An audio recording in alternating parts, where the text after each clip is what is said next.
Hi, it's Recovery Mom. And somebody asked me a question on the bottom of one of my TikTok compilations about body checking and how to stop body checking. And so let's talk about it.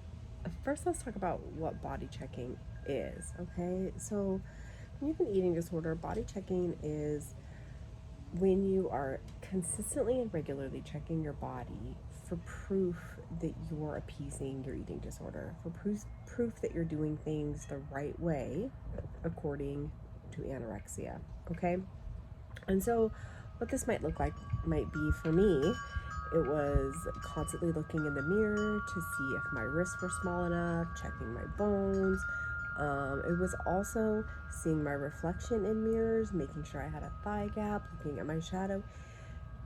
Body checking is also looking at other people, right? If we're looking at other people and we're comparing to see how our body fits in, if our body is fitting into our eating disorder in the right way. And so all of these things give us feedback to tell us that we're doing good according to anorexia. Okay, so that's why we body check.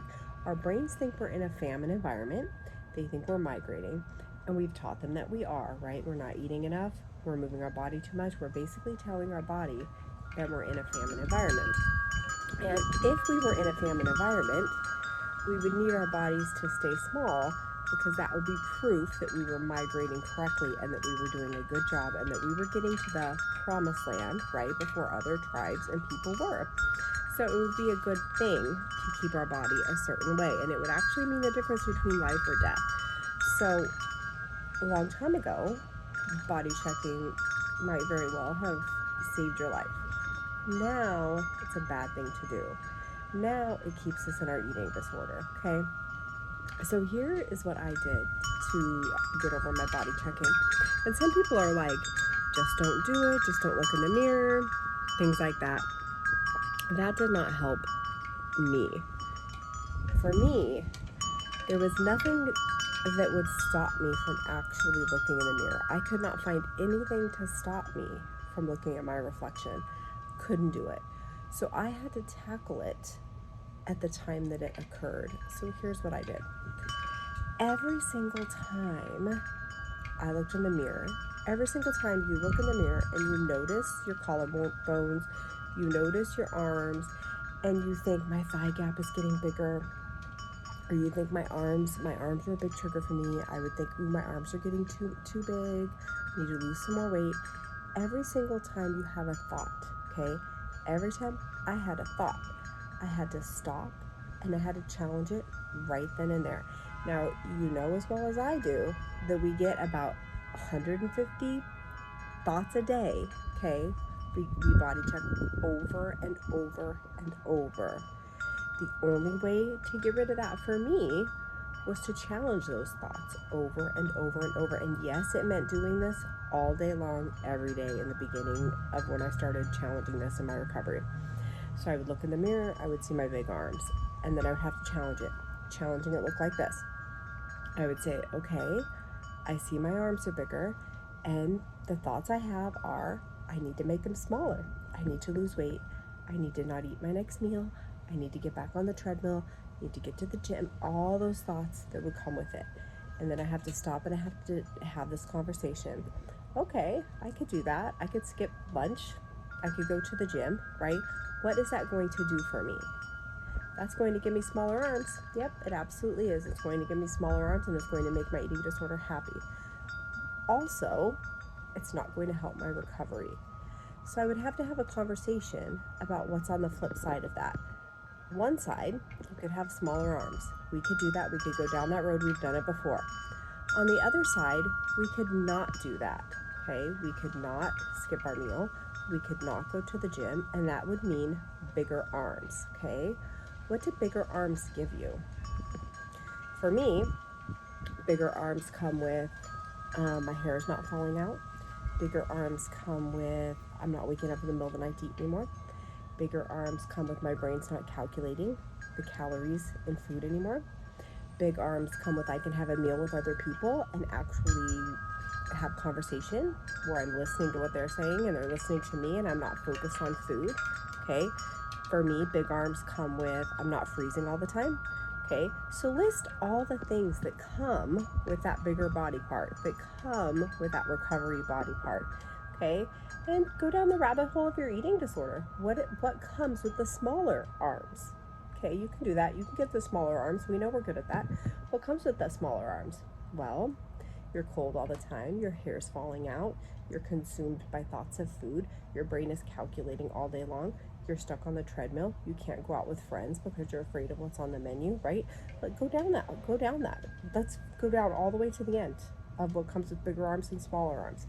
Once you do that, make your choice. Are you going to live with bigger arms or smaller arms? And for me, I always chose recovery because it gave me what I wanted in the end. It gave me a life without an eating disorder. It gave me a life without calculations. I would be like, okay, I'll take the bigger arms. I would walk out of the bathroom. I would go into the kitchen. I would maybe step outside and I would see my shadow and my thigh gap wasn't there. So I'd be like, ooh, my thigh gap isn't here. I should probably lose some weight. I need my thigh gap. I would go down that rabbit hole again. I would have to have this conversation all over again with myself. Okay, I hear you, anorexia. You want me to lose weight and get that thigh gap back. Okay, I hear you. But what does that thigh gap mean? Well, to have that thigh gap, I have to have an eating disorder. Some people get a thigh gap and they don't have to have an eating disorder. For me and for you, to have that thigh gap, we have to have an eating disorder. So what comes with that? Misery comes with that, right? Our brain is always go back and list all the things that come with that thigh gap. What about if we keep that? If we get rid of that thigh gap, what happens if we let our thighs touch each other? Well, we don't have anorexia anymore. We get to go out to dinner with our loved ones. We get pizza, right? We get to have a Big Mac. We get to have In-N-Out Burger. I had that last night and it was amazing. So all these things come when my thighs are touching. They don't come with the thigh gap. So again, I have to run down all that and then I choose freedom and I choose my thighs touching. Now, for you, maybe you just have to do this a couple times, right? For me, I had to run through this list of pros and cons of a life with the bigger body part and a life with anorexia every single time. I would get in my car, I would go to work, I would see my reflection in the mirror and I would think my cheeks looked really big, and then I would have to have this conversation all over again. Oh my gosh, my cheeks are big, I shouldn't have my lunch today, I should just throw it away. Ooh, I shouldn't put cream in my coffee. Then I have to go down this whole list again. Okay, my cheeks are big. What do big cheeks give me? A big face gives me freedom, right? And go down the whole list. So it takes a lot of time and it took a lot of work. And I had to do this every single time I had the eating disorder thought pertaining to my body. Every single time I caught myself body checking, I had to do this. And it was all day long. I'm not kidding. All day long. I had to go through this again and again and again. But I could not be one to ignore it. Ignoring it did not help. Just telling people not to body check, that did not help. Telling people to cover their mirrors. There are reflections everywhere. You cannot cover your mirrors. So let's tackle it head on. Let's battle it. Every time you body check, every time you see that body part, okay, let's talk about it. What does that body part give you when it's big? And what does that body part give you when it's little? Because we know we wouldn't be here if we didn't want a life without our eating disorder. And we know we wouldn't be here if we didn't want recovery. And what brings us recovery are those bigger body parts. And there's nothing wrong with them. And when you get to the other side, you will not care what size they are. You will just be so happy to be free. I promise. I hope that helps. If you have any questions, pop them down below. Join me on TikTok.